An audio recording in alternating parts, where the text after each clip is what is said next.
नमस्कार दोस्तों, मैं ज्योतिष आचार्य वासुदेव मिश्रा आपका अपने चैनल एस्ट्रो मास्टर वासु में हार्दिक अभिनंदन करता हूं। दोस्तों, आज का यह ज्योतिष का कार्यक्रम आप लोगों के लिए यानी कि कन्या राशि वालों के लिए बड़ा ही खास कार्यक्रम साबित होगा।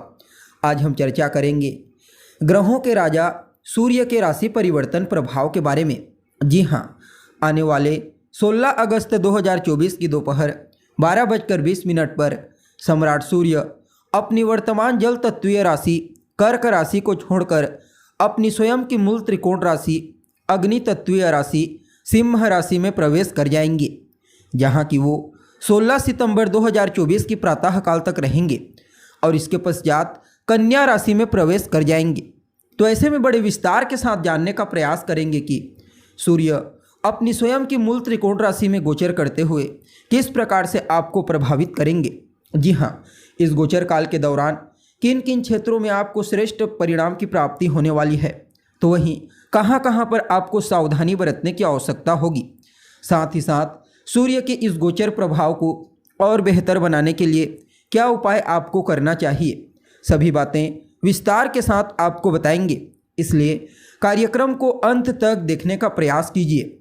और अगर आप अपनी जन्म कुंडली पर हमसे परामर्श लेना चाहते हैं तो आपको हमारा कॉन्टैक्ट नंबर डिस्क्रिप्शन बॉक्स में और वीडियो के अंदर मिल जाएगा, जहां से आप या तो व्हाट्सएप के माध्यम से या फिर डायरेक्ट फ़ोन कॉल के थ्रू अपॉइंटमेंट लेकर अपनी जन्म कुंडली का बड़ी बारीकी से अध्ययन करवा सकते हैं।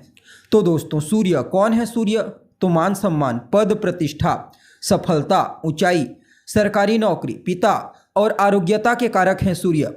जन्म कुंडली में सूर्य जब बली होते हैं तो व्यक्ति को जीवन के हर क्षेत्र में श्रेष्ठ सफलता प्रदान करते हैं। मान सम्मान, पद प्रतिष्ठा की प्राप्ति ऐसे लोगों को होती है। जबकि जन्म कुंडली में सूर्य किसी भी तरह से पीड़ित होते हैं, कमजोर होते हैं, तो फिर व्यक्ति को जीवन में सफलता प्राप्त करने के लिए बहुत ज़्यादा संघर्ष करना पड़ता है। इसके बावजूद किसी भी फील्ड में श्रेष्ठ सफलता की प्राप्ति नहीं हो पाती, इसलिए इनका बली होना बेहद आवश्यक होता है।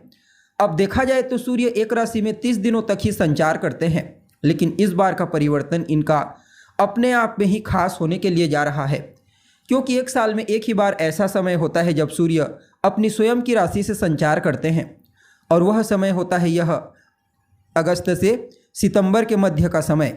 अब देखिए, सूर्य पर शनि और मंगल की भी दृष्टि होगी और देवगुरु बृहस्पति के साथ सूर्य चौथे दसवें का यानी कि केंद्र का कॉम्बिनेशन बनाकर आपको प्रभावित करेंगे। परिणाम स्वरूप यह गोचर आपके लिए कुछ मामलों में बड़ा ही अद्भुत और महत्वपूर्ण साबित होगा। अब देखिए, सूर्य आपके 12वें भाव के स्वामी बनते हैं और आपके 12वें घर से ही गोचर करने के लिए जा रहे हैं। 12वां घर किस चीज़ का होता है? तो मूल रूप से देखा जाए तो 12वां स्थान आपके व्यय को बताता है, लेकिन व्यय के अलावा यहाँ से और कई चीज़ों का विचार किया जाता है। अब यहाँ पर सूर्य अपने ही घर में है, ऊपर से गुरु का सपोर्ट, मंगल का सपोर्ट, इसलिए वह सभी जातक जो लंबे समय से विदेश जाने के लिए प्रयत्नशील हैं उनको विदेश जाने का मौका मिलेगा।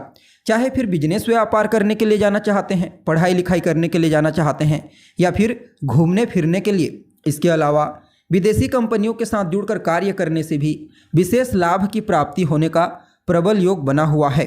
काफ़ी हद तक सूर्य आपको कोर्ट कचहरी के चक्करों से बाहर निकालने का प्रयास करेंगे।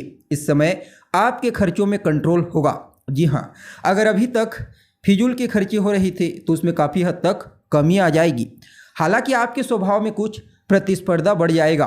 क्यों? क्योंकि सूर्य अहंकार और क्रोध हैं। स्वास्थ्य को लेकर के भी थोड़ा सचेत रहने की आवश्यकता होगी। स्वास्थ्य से संबंधित तकलीफ आपको परेशान कर सकती है, क्योंकि 12वें भाव में गोचर करने वाले सूर्य पर मंगल और शनि की दृष्टि पड़ रही है। तो ये दोनों ग्रह आपको स्वास्थ्य से संबंधित प्रॉब्लम दे सकते हैं। कार्य करने के लिए जिस ऊर्जा की आवश्यकता होती है उसमें भी कुछ कमी देखने को मिलेगी, इसलिए विशेष रूप से आपको अपने स्वास्थ्य पर ध्यान देने की आवश्यकता है। हालांकि जो लोग गवर्नमेंट सेक्टर में कार्य करने के लिए प्रयत्नशील हैं या फिर गवर्नमेंट सेक्टर में कार्य करते हैं, उनके लिए इस गोचर को अत्यंत ही श्रेष्ठ कहा जा सकता है। अब देखिए, 12वें भाव में गोचर करने वाले सूर्य की सीधी दृष्टि आपके 6ठ भाव पर जाएगी। परिणाम स्वरूप रोग, रिपु और ऋण, इन तीनों चीज़ों से आपको बचाने का प्रयास करेंगे। और प्रतियोगी परीक्षा के क्षेत्र में तो कहना ही नहीं, सिर्फ पढ़ाई के क्षेत्र में ही नहीं बल्कि आप नौकरी भी करते हैं तो कंपटीशन के क्षेत्र में आपको ही प्रॉफिट की प्राप्ति होगी। जी हाँ, यानी कि कुल मिलाकर के देखा जाए तो सूर्य का यह गोचर कुछ मामलों में बढ़िया तो कुछ मामलों में नकारात्मक साबित होगा। फिर भी इस समय को और बेहतर बनाने के लिए आप रोजाना सूर्य को अर्घ्य प्रदान कीजिए, अपने पिता अपने बॉस का सम्मान कीजिए, सूर्योदय के बाद तक सोने से बचिए और हो सके तो रविवार के दिन नमक का त्याग कर दीजिए। बाकी यह समय आपके लिए बढ़िया रहेगा। तो दोस्तों, कैसी लगी आपको जानकारी? उम्मीद करते हैं जानकारी आपको पसंद आई होगी।